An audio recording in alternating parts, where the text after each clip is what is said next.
ठीक है, कि इसमें कितना रिस्क ले सकते हैं। और ये कभी कभी इंटरडे में रियल टाइम में आपको वो करना होता है, तो ये टाइम के साथ आप सीख पाओगे। ठीक है,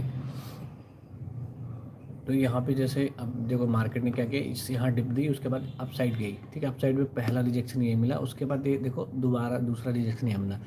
तो ये हाई लगाया, उसके बाद इसने ये हाई नहीं लगाया, इस हाई को ब्रेक नहीं किया यहाँ पे। तो ये यहाँ से कंफर्मेशन मिल गई कि जैसे कि दोबारा हाई नहीं लगाया, यहाँ पे रिजेक्शन मिल रहा है। तो रिजेक्शन के बाद से ये कंफर्मेशन हो रही है कि मार्केट में इस एरिया में सेलर्स का मतलब ज़्यादा वो है। देखो ये जो बन रहा है सेलर्स का, ये जो कैंडल बन रही है, कैंडल की बॉडी देखो और इसकी पिन देखो। जब ये कैंडल ऐसी जब फॉर्म होती है तो इस कैंडल का नाम आप कमेंट सेक्शन में ज़रूर बताओ कि इस कैंडल को क्या कहते हैं। तो ऐसी कैंडल जब फॉर्म होती है तो ये एक सिग्नल होता है। ठीक है, ठीक है, तो ये सिग्नल होता है कि इस लेवल पे बाहर सेक्टिंग, क्योंकि ये पिन बनाने के लिए आप अगर एक चीज़ ध्यान से देखो तो ये पिन कब बनती है, अगर लोअर लेवल पे बन रही है तो ये पिन तब बनती है जब नीचे से प्राइस नीचे आता है, एकदम से ऊपर आता है, यानी कि नीचे से प्राइस ऊपर आ रहा है। नीचे से प्राइस ऊपर कौन लेके आता है, बायर लेके आते हैं। और ऊपर से प्राइस नीचे कौन पुश करता है, यानी सेलर पुश करता है। तो जब अपर लेवल पे बनेगी, रेजिस्टेंस लेवल पे बनेगी, तब सेलर होते हैं। अगर नीचे लेवल पे बनती जैसे यहाँ पे बनी है तो यहाँ पे ये बायर की वजह से बन रही है। ठीक है, प्राइस पहले सेलर ने प्राइस इसको यहाँ तक ले गए, लेकिन बायर्स एक्टिव थे तो बायर्स ने उसका प्राइस पुश किया दोबारा से अप। तो इसलिए ये पिन बन के रहेगी और बॉडी इतनी रहेगी। सेलर्स यहाँ पे सिमट गए और नीचे के पूरे बायर की वजह से प्राइस ऊपर आ गया। ठीक है, तो इसके बाद देखो बायर्स आने से क्या हुआ कि मार्केट यहाँ पे एक इसने सिग्नल दे दिया आपको कि बाइंग का। ठीक है, बाइंग का यहाँ पे आपको उसने सिग्नल दे दिया, और सिग्नल देने के बाद उसके बाद आप चली गई। यहाँ पे देखो आप, उसने आपको सेलिंग का सिग्नल दे दिया, उसके बाद देखो कितनी खतरनाक गिरी, एक कैंडल कितनी खतरनाक गिरी, 3 कैंडल के बराबर उसकी बॉडी है। ठीक है, 3 कैंडल के बराबर। उसके बाद दोबारा से फिर यहाँ से बायर्स ने इस लेवल से फिर ट्राई किया। ठीक है, फिर ट्राई किया तो बायर्स ने ट्राई किया तो इस लेवल तक फिर गए, नियर बाई का ही लेवल था, लेकिन इसका हाई नहीं ब्रेक हुआ। तो दोबारा से सेलर इस एरिया में सेलर जोन है तो सेलर ज़्यादा एक्टिव है।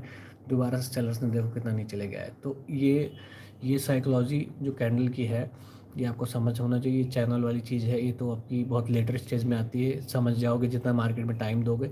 ठीक है, तो यहाँ पे देखो फिर वैसे ही पिन बन रही थी, सेलर की वजह से पिन बनती है, मैंने आपको बताया। अब जैसे आप पूछो कि यहाँ पे क्यों बन रही है पिन, तो यहाँ पे सेलर की वजह से बन रही है। ये जो पिन बन रही है सेलर की वजह, सेलर यहाँ पे ट्राई कर रहा है। अब यहाँ पे होल्ड कौन कर रहा है प्राइस, यहाँ पे बायर होल्ड करने की कोशिश कर रहे हैं प्राइस। अगर ये जो रुक रहा है ना, ये जब ये वाली कैंडल सेम जैसे ऐसा अगर ये ऐसे लेवल पे बनती है, तब ये बायर्स होल्ड करने की कोशिश कर रहे हैं। यहाँ पे कहीं ना कहीं प्राइस बायर्स होल्ड कर रहे हैं, तब ये नीचे की जो बॉडी को होल्ड करने की बात है वो बायर्स पे जाती है। ठीक है, तो ये आपको रिलेट करना सीखना होगा। कैंडल का बहुत इंपॉर्टेंस रोल होता है।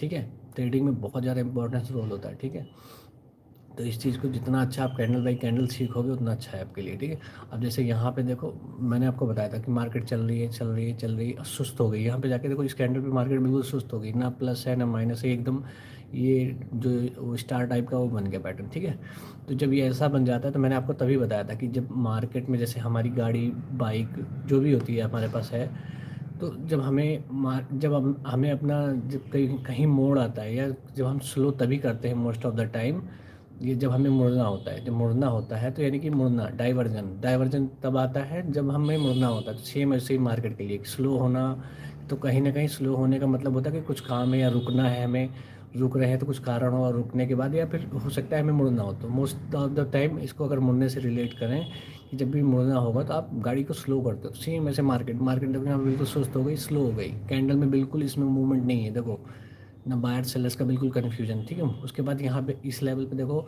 चैनल ये बन रहा था, तो क्या हो रहा है कि यहाँ पे देखो अगली अगली ही कैंडल में रिजेक्शन, सेलर ने दे दिया। ठीक है, सेलर ने रिजेक्शन दिया तो मार्केट वहाँ से एकदम से गिर के आ गई। अब ठीक है, तो डाइवर्जन के लिए होता है कि मार्केट स्लो। अब यहाँ पे देखो सेम इसका उल्टा बन रहा है, यहाँ पे देखो मार्केट स्लो होने लगी, सेम चीज़ हो रही है, स्लो होने लगी।